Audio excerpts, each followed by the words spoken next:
I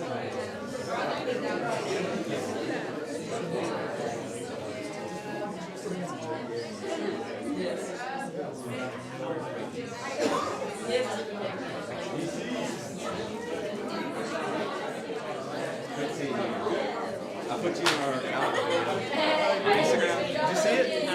It was one of those you just lost to Alpha. Actually, it went Adams and then DZ. I already posted it. It was on the story. I think it's probably down now. Is the slide on? This one and the next one, yeah. I'm going to do the goal thing and then you just watch the next one. So you should feel like sorry. You need to figure out my what. Somehow it's like you might like go something the next one. Oh, that's good. Just don't use like your color or something. That's what. Alright, I'm gonna leave. Dude, look at the camera setup.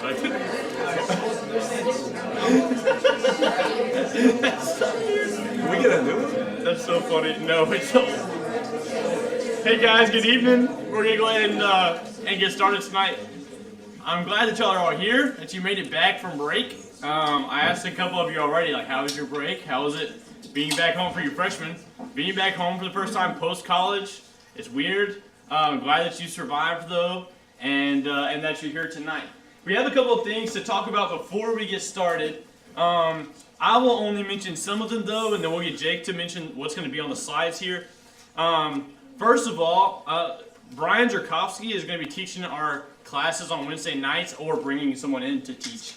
And I'm going to let him introduce himself, and so he'll spend the first part of class telling you who he is and what he does here, so I won't talk about any of that, but just know that's how he's going to start class. What I want to tell you about is Dalraida is setting some goals for itself for 2025, and many of you may not have been here Sunday when the elders talked about it.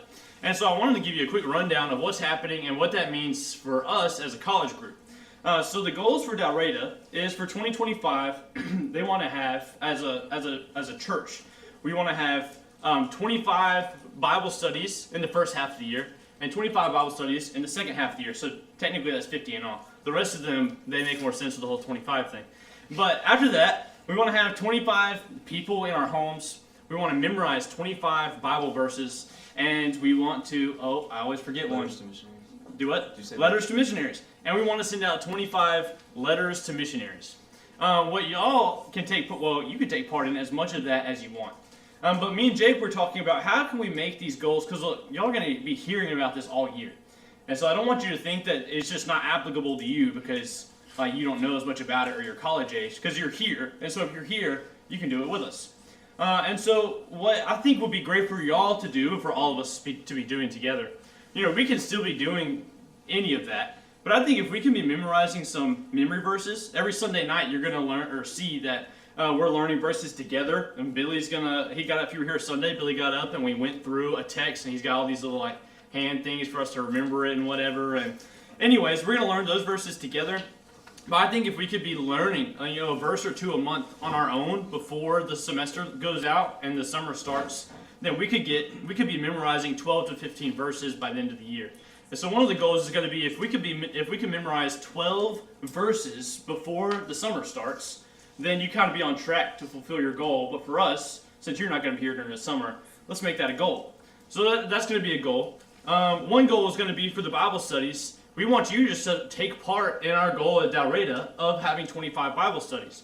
And so what we're going to do is if you happen to have a Bible study with someone, and what I mean is not like at the CAF, hey, do you know Jesus? I know Jesus, cool, Bible study. Well, what I mean is if you know of someone who's not a Christian and you sit down with them and you have a legitimate, we're going to open our Bible and study together about who is God and what he can do in your life, that's a Bible study. And then we're going to keep track of that as a church. And so our goal is, by the end of the year, to have 50, and we want you to help contribute to that. And then lastly, and this is college specific, though I guess the rest of the church could take part in it as well, we want you, as individuals, to try to invite 5 people who are not Christians, maybe people who aren't typically around us as much, to come to Hub. because Hub is such an easy thing to invite people to. You don't even have to do that much of the work except for just get them in the yard. And then there are so many people who are going to help you talk to them and make them feel welcome. And so you've got a team of people, especially if you let us know ahead of time. And so I know like Billy invites his classes, and so does Brian and David Greger, and several others will come invite classes and whatever. But you, I know, have 5 people on campus who fit that mold or at your workplace, who fit that mold of not Christians and not around us very much, and who would benefit from that. So make that a goal for this semester. Be thinking about who could I invite, if nothing else, just to Hub, and just see where that leads us. But anyways, try to make that an intentional effort. You're going to hear us talk about goals a lot this year, and I want to make sure y'all are in the loop about that. We are going to start Hubs on the 27th, and so we'll have this coming on Monday, I think MLK Day, Hub. And we're going to do jambalaya, and Billy's going to make Billy bread, and it's going to be at the Greger's house. And so that's supposed to be like Billy's inviting his classes from ACA and Faulkner, and I expect to have a lot of people. So that will be a great one to start because you know they're going to have good food, and we'll have a lot of visitors there anyways. And so that would be a great one to start inviting people to. Those are our goals for the year. I'm going to let Jake talk about a couple of these events that are coming up, and then Brian can get us started. All right, first one on the slide here is the Winter Retreat. It's at my homeland, Maywood Christian Camp. And this is a great event with not just our group, but University will have a group there. There will be a group from Freed and Alabama, Mississippi State, and a couple others. I don't remember who else. But great event, a lot of college students from across the Southeast. The theme is going to be the last words of Jesus. So you think like the Last Supper, crucifixion, the moments leading up to like his ascension, other things. I forgot the last one. Cost is going to be $30. And see Nate if you're going to need like any help with that. Like if you can't pay to go, we still want you to go. So don't let money be an issue. Come talk to Nate. And the last bullet point says more details to come. So that's all on that. The next thing, I didn't want to get sick. This Friday, me and Nate are trying to start something new with the college group. We just want to spend time with each other, whatever that may be. So this Friday specifically, we're meeting at Whataburger at noon for lunch. And then we'll have a Bible study, and then we're all going to go to Fun City together. I made this graphic. I think it looks great. I hand drew it. Shocker, dude. But this was Nate's idea. This was Nate's idea. I know it says Whataburger, and that's like me, but it was Nate's idea, I promise. So we have that, and we're going to be trying to do something like this pretty often. And I have a QR code on here. It has like a Google form. Nate already sent it into the GroupMe. We really want y'all to fill this out on what specifically we can do for events like this. This Whataburger and Fun City thing was just something me and Nate put together, but we would love for y'all's input. And how much is it going to be? Pay for your lunch, and then just $10 if you want to go to Fun City. We'll cover the rest. Yeah, $10 for Fun City, and then you'll pay for your lunch when you're there. I'm not forgetting anything. All right, that's it. All yours, Brian. Good evening. The reason he uses sleeve is I feel atrocious tonight, and so I'm going to try to get through this. Y'all bear with me. Please have comments, otherwise it's going to be a rough evening. For this quarter, we're going to be talking about relationships. I'm sorry, Nate asked me to introduce myself, and then we'll get started. My name is Brian Jacosta. I do serve as one of the elders here at Delray. For my employment, I work for the Montgomery County District Attorney's Office as a assistant director of pretrial diversion, and I do investigations. I'm retired from the city. I was deputy chief of police in Montgomery. I've been in law enforcement 31 years. Been a Christian at Del Reyna for 26. So I love Del Reyna. It's our home. I've got son and daughter. My son's sitting right there. My daughter is a graduate of Faulkner. She's a speech language pathology, and I think my wife is in the ladies class. But before we get started, then we'll talk about what we're going to do. Let's go to God in prayer. Heavenly Father, we humbly come before your throne this evening, thanking you for this day that you've given us. We thank you for these students that have chosen to be with us tonight. We thank you for their opportunities that they have every day, Lord. We thank you for their willingness to learn. We thank you for their hearts and their desire to grow closer to you. Lord, we ask you to be with all those that are sick. We have those people that are suffering and have lost loved ones, that we'll be able to comfort them. We'll be able to lift them up in prayer. Be with the doctors that are treating them. They may treat them in the most effective manner. Lord, be with each one of us tonight. Allow us to study your word and apply it to our lives every day. Lord, we're thankful for the opportunities you've given us. We're most thankful for the sacrifice of Jesus. In his holy name we pray. Amen. Okay. We're going to be talking about relationships. Nate asked me to speak on dating and marriage. And so for me, that became a class on relationships. Because you have to have a relationship to date and to be married. And I think the idea behind dating and marriage is key if the relationship's not right. And it's not just relationship with people, but your relationship with things of the world, Dr. Greger, and all the other things that go on. We need to have our mind right in all relationships that we're going to partake in. So I'm going to start talking about relationships as a whole, kind of a general overview of relationships. Next week we're going to dive into relationships, our relationship with God. Then David Baker is going to speak to y'all for 2 weeks, and we'll talk about that a little later. So we're talking about relationships. What is a relationship? And Nate mentioned my class too. I also am an adjunct at Faulkner. I teach in the Criminal Justice and Legal Studies Department. I mainly teach online. If anybody's online right now, I'm teaching terrorism. But sometimes I teach on ground, but usually only late at night, and nobody ever does that class. Except Ethan took it once. He'll probably never do it again. But what is relationship? It's a bond you have with another person. A bond you have with another person. Okay, it's a bond you have with another person. What else is it?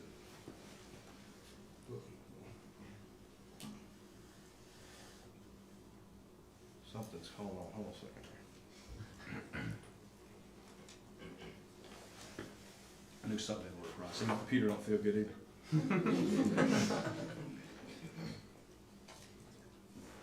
Let's try this. Y'all bear with me.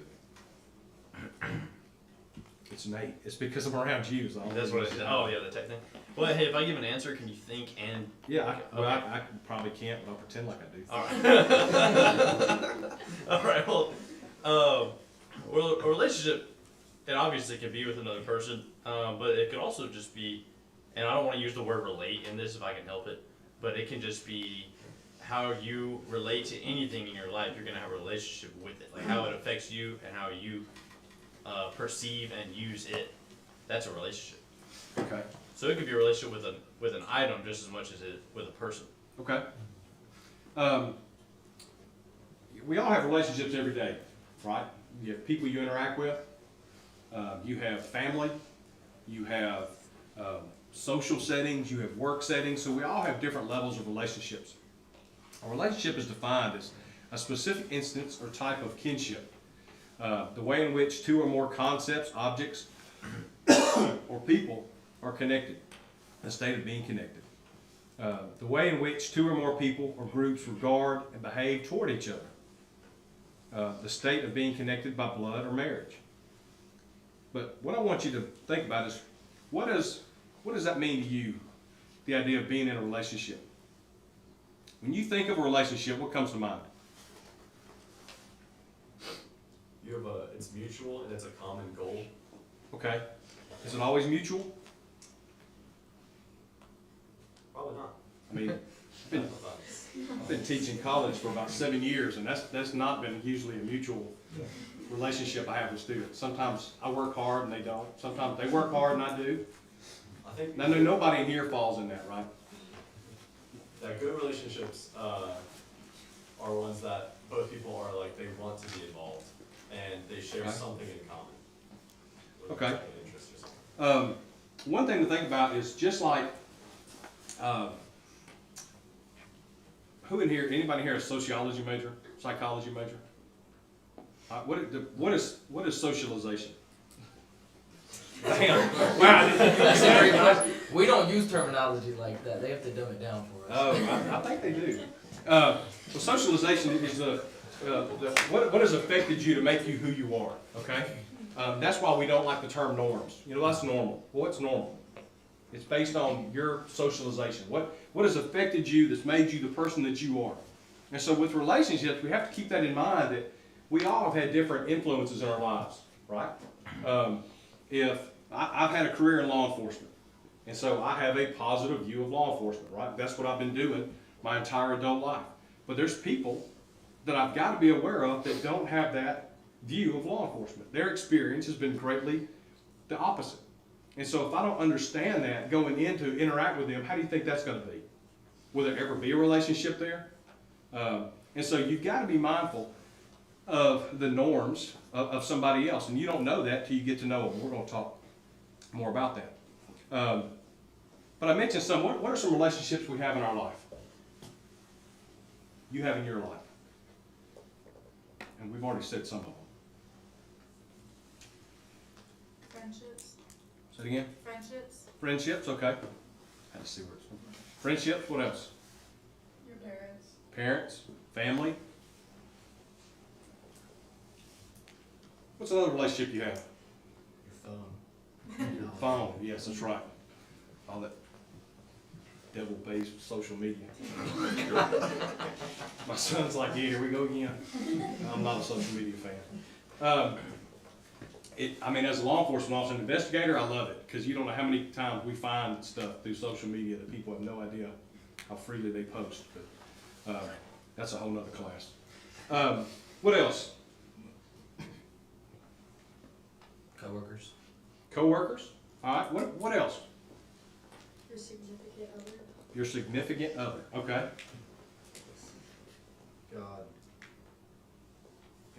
God. Took a while for him to come into the picture, didn't it? What else? You can have material things. That's it. That's where I'm going. I'm leading up to David's going to speak on. I almost messed up and said it too early. Material things. Your relationship with money. Is that an issue? Can it be? Your relationship with time. I'm funny about time. I like to be on time. I like to be aware of time. So David is going to speak to y'all not next week, but the next week he'll start on your relationship with time and your relationship with money in 2 different classes. And I think all this is going to be important so that we can get a good understanding of A, what a relationship is. We're going to define some more of that today. B, my relationship with God, how should that look? My relationship with my money and my time. And then if we understand that, we're going to move into dating and understand about our relationship, what a dating relationship is. What should I be looking for? What does God tell me about dating? And then we're going to get into marriage. Some examples of healthy relationships. We're going to talk about 2 kinds, healthy and unhealthy. Proverbs 13:20 teaches us what to walk with the wise. It says, he who walks with the wise man will be wise, but the companion of fools will suffer harm. So what does that mean? Surround yourself with wise people. We're wise people, but what else if I'm looking for a healthy relationship, what does that mean? We say stuff all the time, but we just don't really know how to define it. What is a healthy relationship? Boundaries are very important. On every relationship we've talked about at this point, boundaries are essential. What else? What's an example? What are characteristics of a healthy relationship? It help you reach your goals. Okay. Any goals? I want to say yes. I don't know. But I know for a healthy relationship, when you talk about dating, you want to be dating somebody who's helping you grow closer to God. Okay. And because that's one of your goals and you want them to help you with that. Okay. What's some examples of an unhealthy relationship?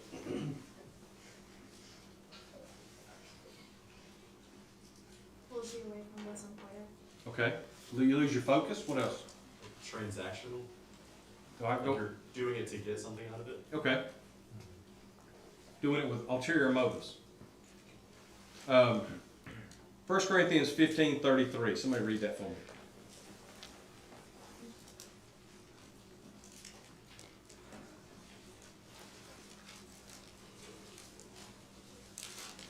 Somebody else go to Proverbs 22, 24, and 25.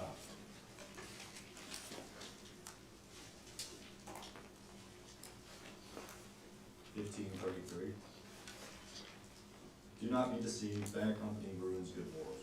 Okay. Proverbs 22.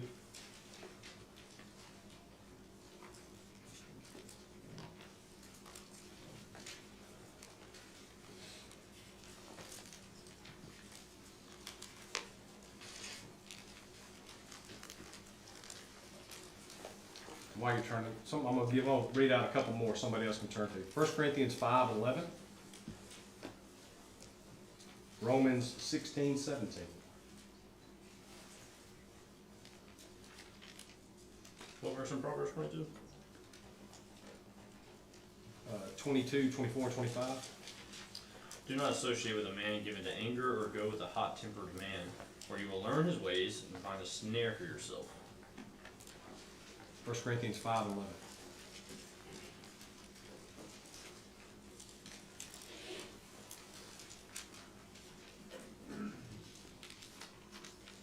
But now I am writing to you not to associate with anyone who bears the name of brother, if he is guilty of sexual immorality or greed, or is an idolater, reviler, drunkard, or swindler, not even to eat with such a one. Okay. Romans 16:17. I appeal to you, brothers, to watch out for those who cause divisions and create obstacles contrary to the doctrine that you have been taught. Avoid them. So what do we find out about people that are not living right? You're not supposed to have a relationship with them. We're not to have a relationship with them, right? And that's not us choosing not to have a relationship with them. Our relationship should be, if my relationship is focused on God, then I'm not going to associate with people that are living in sin. Because light and dark cannot exist together, correct? So, why do we need to think about that? Those verses. Why do they? I just picked a handful. There's plenty more. Why those verses? Why do we need to think about that? Is there anybody you've ever known, you associated with, or been friends with, and you hear this? Oh, they're a great guy or great girl. They're awesome. Yeah, they do this. They have. There's a guy I work with at the office. Somebody here probably knows who they are when I describe them. We went and played a golf tournament for the office, and he was out there. And the first time I got to really talk with him, and we were talking, and I realized every fourth word out of his mouth is foul. To the point I really hated that we were in the same group because I didn't want to be around him.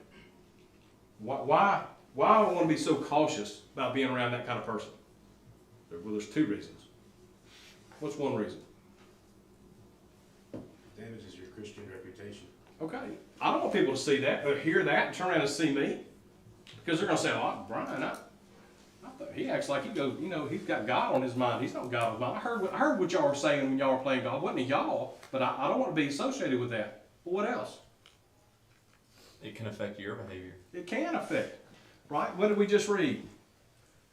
Don't be deceived. Bad company ruins good morals. 1 Corinthians 15:33. Right? We can be corrupted as well. We have to be intentional with what we do and who we're around and who we hold close in our lives because they influence us. We all have influence on one another, whether for positive or negative. We all influence people. There's people that when I was, when going through the police department, as I moved up in rank and I told the young supervisors and young commanders as they came in, I said, hey, you're going to take somebody from every person that supervises, you're going to learn something from them. There's people that I learned how to never manage people, how to never treat another human. That's what I learned. It was a great lesson. They taught me solid. I will never treat somebody the way they treated me. And there's others I emulate because they were really good characteristics, right? So we can learn something from everybody, but we have to be cautious what we hold close. What else?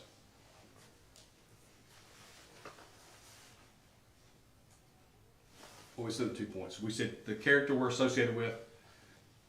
Hey, bear with me. I'm claiming illness. So we're going to talk about some relationship types. There's 4 I want to focus on. I'm going to throw this out there to see if anybody can just name them. What are 4 types we're going to look at? Right, relationships that are what? Blank. I can't stand it when people do this when I'm sitting out there. So I just want you to know I feel The look you're giving me, I feel it. That's the same look I give people when I'm in class and they do this. Could healthy meal. Okay. Did you say personal? Yeah, perfect. That's it. That's Yes, actually what I said. One is personal. Okay, great. What's another one? One that's deepening. We're going to talk about deepening. What do we mean by that? Supportive, right? Don't you want relationships that are supportive? As long as they're supporting you in a positive way. And finally, faith building. That's what we want to focus on. So that's the 4 area relationships we're going to look at. So what does it say when you have a personal relationship? What does that mean to you? Someone you trust. Someone you trust. Okay. Trust is important. I was going through my slides today and I focus on trust and I put that at the very end. I'm like, I wonder why I did not put it sooner. Trust, what else? Someone you know well. Okay. Do you always know them well when they become personal? And I'm not asking for a rhetorical question. Think back, is there anybody that you've met and thought, man, this is good, and you started getting close with them, and then you realize real quick that, ooh, that's a mistake. And now you start thinking, how do I distance myself from this person? Thank you for not raising your hand or hollering a name out. The reason I ask that is, we got to think about people that we have personal relationships with. And we talk about with personal things, not just like on a professional level or just on a social level. And, the idea of looking at Jesus, he had concentric circles of intimate relationships, and I think it's something to look at. In Luke 10, verse 1, we see there were 70 that he appointed and sent out. Okay, 70 people he was close enough with, he could tell them, hey, this is what you're going to do, and they did it. Now after this, the Lord appointed 70 others and sent them in pairs ahead of him in every city and place where he himself was going to come. And then there were 12 that he chose to be with him throughout his entire ministry.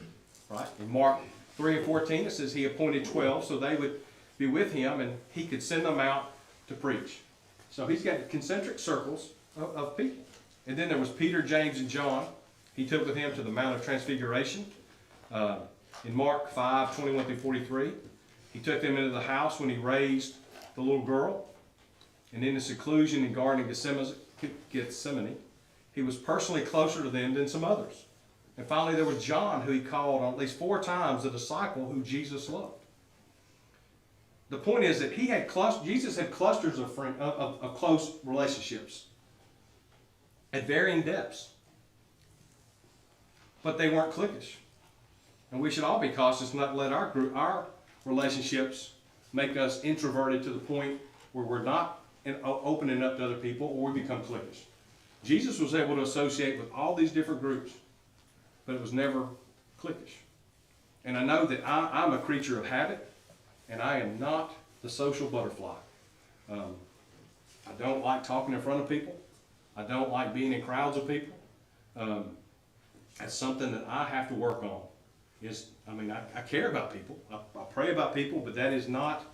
If somebody said, what would you want to do today? Being in a crowd with a bunch of people I don't know is not it. Disney is not my thing.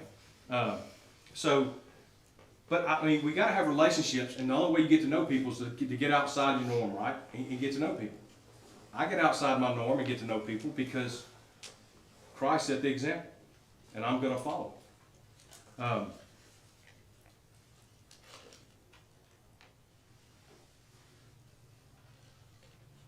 that's my 2 points. Talk about deepening relationships. You can't have deep relationships with everybody.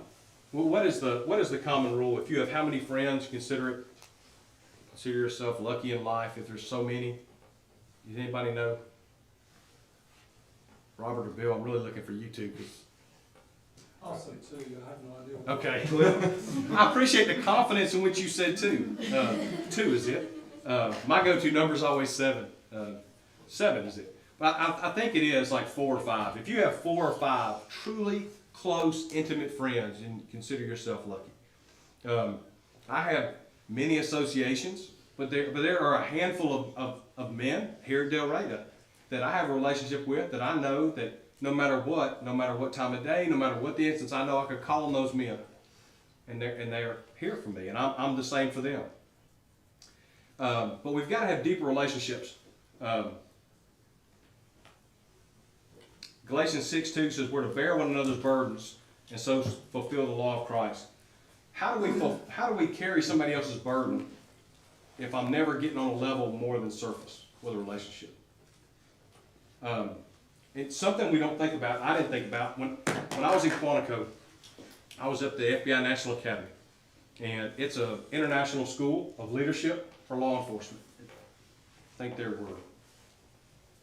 was 260 of us, and it was like 18 different countries represented. And so you have other cultural norms and other customs that these people have, and we're all thrown in these classes together.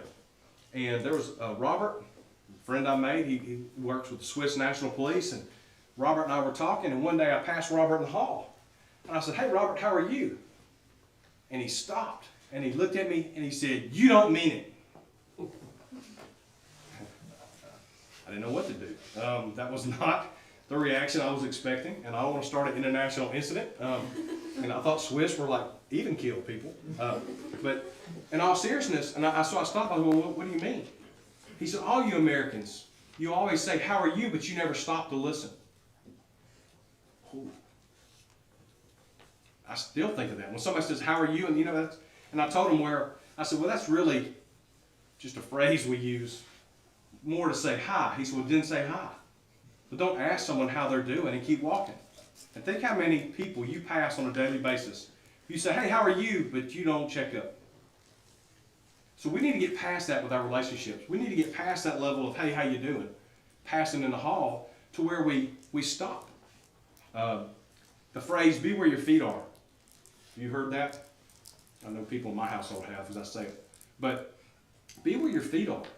If you're present here, I know Dean and one of the other elders this past Sunday said one of his goals for this year is to be present with his family. To put the phone down.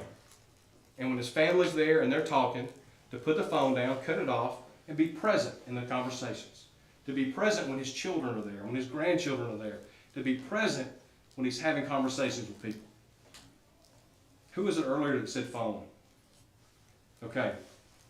What's an inhibitor to relationships in today's society? Is the phone. Right? Because we've become like a Burger King society. I want it now. I don't want to have to stop and think. I shouldn't just sit here and think. I want to look at something. I got 2 minutes. I can do this. And Jeremy preached on this a few months ago about, waiting in traffic and having to wait, at a drive-thru where your food's instant. And it took 3 minutes instead of 2, and by the time you leave the drive-thru, you're mad, right? Because we want stuff now. We're not present where we are. I believe it's important that we develop deepening relationships. Not just deep, but deepening, because we should continue to grow closer, right? It's not just, we don't just come in at a certain level. We should always be getting closer. I know there's friends that I've made since I've been at Del Reyna for the last 26 years that I have a much closer and intimate relationship with them today than I did 26 years ago, right? Because our friendship has continued to grow. So how can we deepen our relationships?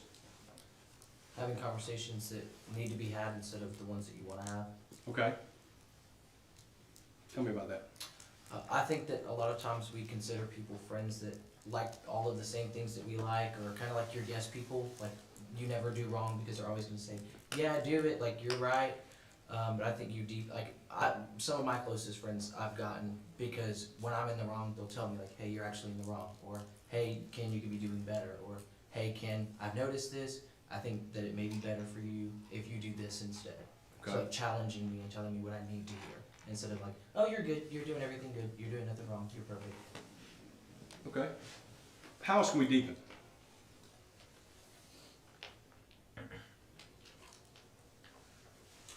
I think part of the joy of Christianity comes from having a few people that you really have a deep relationship with, and sometimes that's around, discussing the difficult scripture together, right? I mean, it sounds impersonal, but it's not. If it's really meaningful and buried on your life, or something you're doing or not doing, And to really dig into that with somebody can really make a difference in your life and their life. But it's gotta be face to face, it can't be one of these texting, Facebook, whatever things, I mean, it really needs to be face to face. Exactly. I think it was David. If not David, I'm giving you credit for it. Years ago, I think it was David, Mark Davidson, myself, John Kackelman, maybe Dean, were sitting together one day talking. And we were like, if it was not for the Lord, this group of men would never sit around the same fire. And if you know that group of men, we are vastly different. But we have one common thing, we have one thing that's in common, right? The Lord. And that's what ties us together. And our friendship is based on, and our relationship is based on, is on the Lord. And so,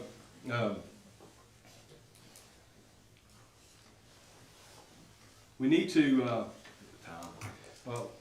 we need to have relationships of love. And love means that you have a heart to lighten people's load as you get to know them. So we need to be a load lifter, a burden bearer, a helper, a strengthener. So what does that mean, sound like to you? A load lifter, a burden bearer. What does that mean? I don't mean help you move or... On days when that person can't give 100%, or because people say it's 50-50, not 100%, but Okay. when they can't do their full 50, you pick up the extra weight. Okay. Let me ask you this. How do you know when they're not able to give the 100%? She's like, I knew I shouldn't have spoken. How do you know? I think it depends on the person. Like, there's some people that, like, I just know. You know what I mean? Like, there's really no reason to just know. But then with others, it could be like tells, you know what I mean? Like, maybe they're not smiling today, or maybe they tell you, you know what I mean? Hey, not all the way there today, I need a little bit of help. So. Okay. When you said you just know, explain that to me. How do you just know? How do you get to that point? So he's laughing. He's like, I told you not to speak up. For me personally, spending a lot of time together, like my 4 roommates, like I mean, obviously we live together because we're close, but like I don't really be hanging out with anyone else other than them. So it's like if something's off, like even if it's just a small change in their personality, I can tell because I know who they are so well. Whenever even just one minor thing is off, I'll pick up on that. And so Okay. it's like So that's built by what? spending Time together, right? Okay. So load lifter, burden bearer, helper, and a strengthener. What does it mean to be a strengthener? I think of the story in the Old Testament where Moses is holding up his staff and he's growing weak, but because there are 2 men there, Aaron and Hur, like they can help strengthen him, and then he can still hold the staff up. Okay.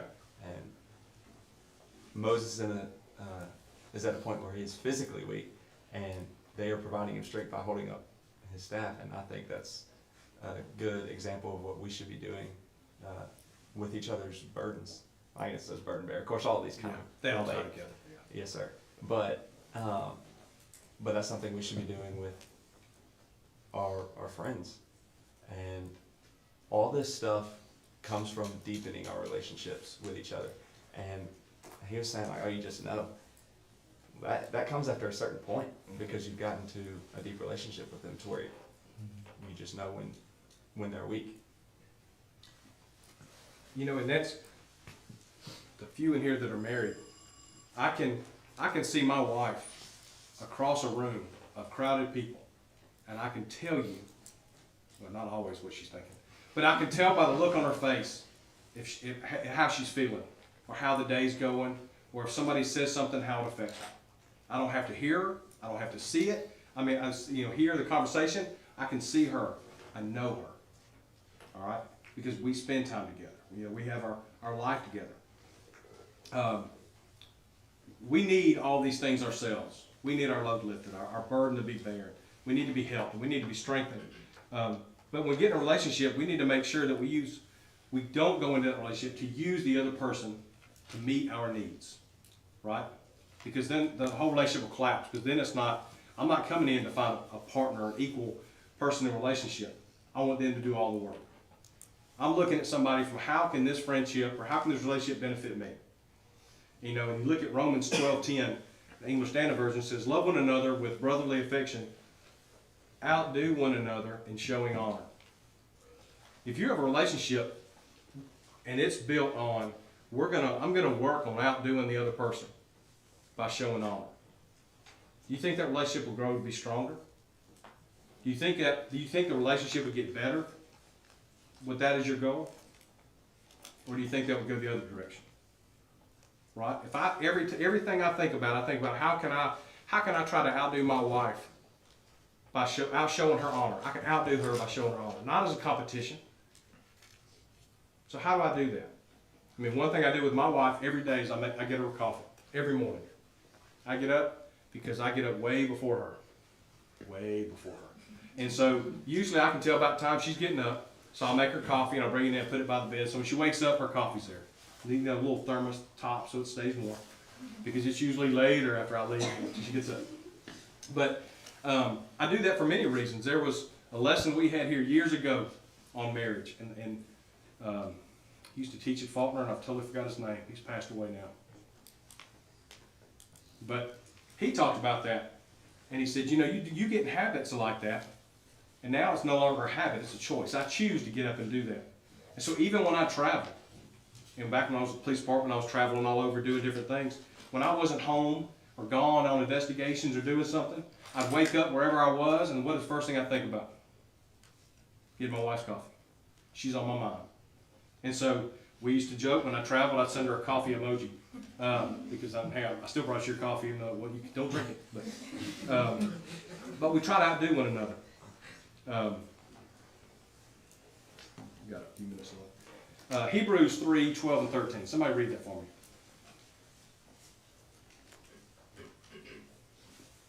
Take care, brothers, lest there be an enemy of you, an evil, unbelieving heart, leading you to fall away from the living God. But exhort one another every day, as long as it is called today, that none of you may be hardened by the deceitfulness of sin. So we need to have relationships that help build our faith, help make us stronger.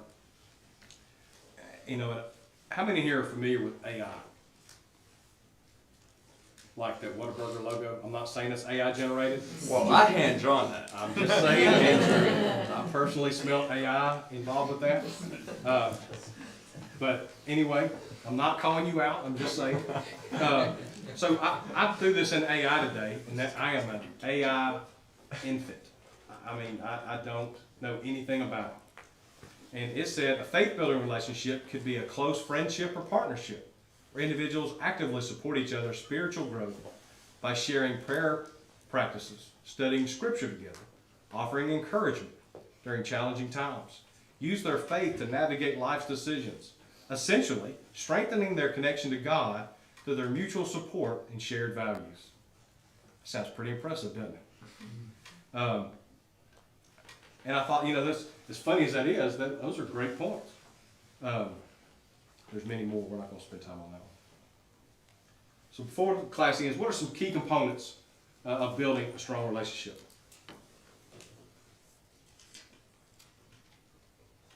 What are some attributes? Communication. That was awesome. I think if I had a mic, I'd just drop it. That was amazing. Communication. Quality time.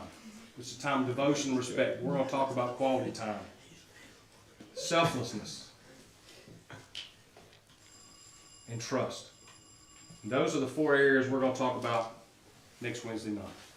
And I so thank you for saying that on the right on point. That was awesome. Thank y'all for your time. I look forward to working with y'all, speaking with y'all next week. Hey, quick thing before I let y'all go. I meant to say this earlier. When we do these, when we set up with these Bible studies and whatnot, you know, we've got these goals for 25 Bible studies. Lots to it. One resource I wanted to give you is in the back, right beside Miss Brooke. There's booklets that you really can just walk through. So, thank you, Bert. So you can just walk through that booklet with someone.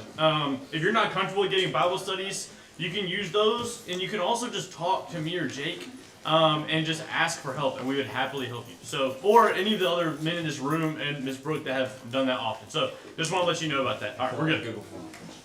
Yeah, fill out the Google form.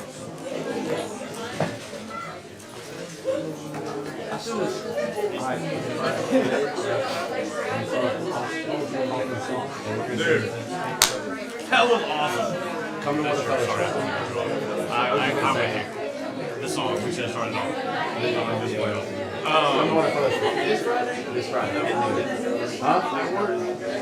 Oh, we're today. In Fun City. Man, dude, I was thinking of intentional, like intentional time too. And if you had said that, and then I had said mine, we would have could have been perfect.